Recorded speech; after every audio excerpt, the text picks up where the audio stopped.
മധുര രാജാവായ മഹാപരാക്രമി കംസന് എന്റെ പ്രണാമം. കൽപ്പിച്ചാലും ജ്യേഷ്ഠ. പൂതന, നീ എനിക്ക് സ്വന്തം സഹോദരിയെ പോലെയാണ്. ഞാൻ ഇന്നൊരു ധർമ്മസങ്കടത്തിലാണ് പൂതന. എനിക്ക് നിന്റെ സഹായം ആവശ്യമാണ്.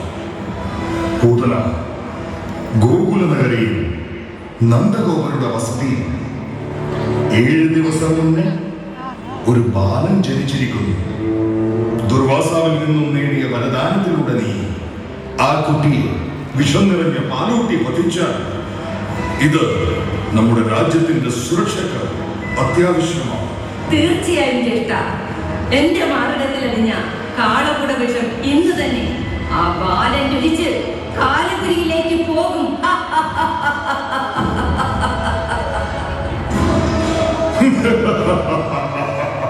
എനിക്കുറപ്പുണ്ട് നീ എത്രയും വേഗം ഈ കാര്യം ഭംഗിയായി നിർവഹിച്ചു വരുമെന്ന്. പോയി വരൂ സോദരി, പോയി വരൂ. മംഗളം